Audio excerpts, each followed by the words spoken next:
book on page 436. It says, God cannot answer prayers which have no meaning.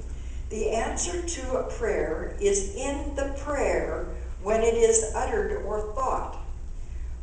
We do not pray aright when we are in opposition to the fundamental harmony. The whole teaching of Jesus relative to prayer is that God will answer when we pray aright. Jesus points to the fact that if we bring human and consciously limited, know how to give good gifts to our children, how much more will God give good gifts to those who ask? And he explicitly tells us to accept what we want. Accept what we want. So if you still have a concept of God as Big Daddy up there, or Santa Claus, or this old man with a big book in his hand just waiting for you to arrive so he can ring you out and tell you that you've got to go to purgatory or you've got to go someplace else before you can get into heaven, that this is some authority figure of a angry God or a vengeful God. You have to check these things out. What is your view of God? God is all love. Absolutely. There's nothing that you can ever do or have ever done that can stop that. God will always be with you, you know. And I want to know if you're impatient with your prayers. Are you impatient with your prayers? I gotta have it now. I want it right now, this very minute. I don't know, if you guys are like me, sometimes I want everything yesterday. That's the truth about me. I don't care. If I want something, I want it right now. Except in my prayers, because I know it's right now. I know that the minute I say the prayer and I release it, that it's being activated already, and I can let it go. But if you on this gotta have it now stuff, you gotta believe that your prayer works the minute that you've said your prayer. And before you call, I shall answer. We've all heard that. We've all heard that.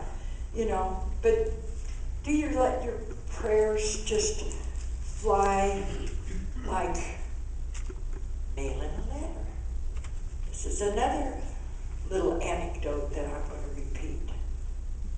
Because it's what most of us do is we want to make sure that God's got it.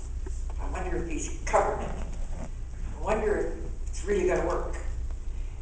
Now, when you go out and you mail a letter, you put the letter in the mailbox, right? Stamped, addressed, and everything. And then do you go hide around the bush and wait to see the postman pick it up? Make sure he's going to pick it up, huh? And then you get in your car and you follow the postman in his car and make sure that it gets to the distribution center. And then you hang out there, waiting to see if they'll process it. And then maybe you can go to the part that you even go to the airport to see if it gets put on the plane. You don't do that. You just mail a letter, walk away, and don't think another thing about it, right? Not another thing about it. But with prayer, oh no. We wonder, is it going to get there?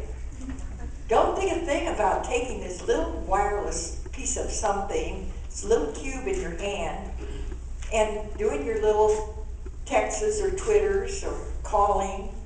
You never think a thing about that. You know your friend's going to get it in Twitter or text or email or whatever they do now and get back to you. You trust that. Can you trust God any less to take care of your message? No? It's just amazing. It's amazing. Ernest Holmes said, pray right and God cannot help responding. Not help responding. He tells us prayer does something to the mind of the one praying. It does not do anything to God. The eternal gift is always being made. In other words, God is always giving. God is always saying yes to you when it's for good. when it's for good and not for harm. God's always saying yes to you. But our little doubt goes up there. Want to see if he's getting it. And then we just kind of, digging up the seed.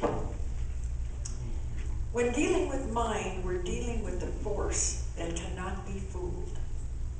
When dealing with mind, we're dealing with a force that cannot be fooled. Dr. Holmes again writes, prayer is not an act of overcoming God's reluctance, but should be an active acceptance of his highest willingness. Through prayer, we recognize a spiritual law that has always existed and put ourselves in alignment with it. The law of electricity might have been used by Moses had he understood this law. Emerson said, is not prayer a study of truth, a study of the soul to the unfound infinite? Prayer is constructive because it enables us to establish closer contact with the fountain of wisdom. And we are less likely to be influenced by appearances around us, to judge according to appearance. Righteous prayer sets the law and the spirit of life in motion for us.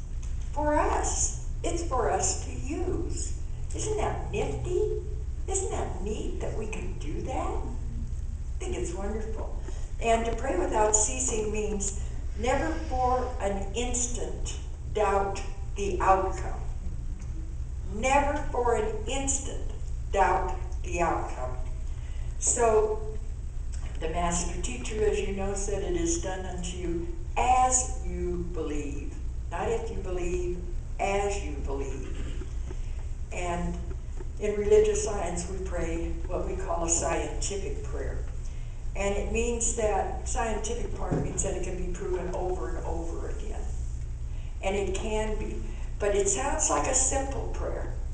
And it really is. There's 5 parts to it. In some cases, they use 3 parts. In some cases, they use 6 parts.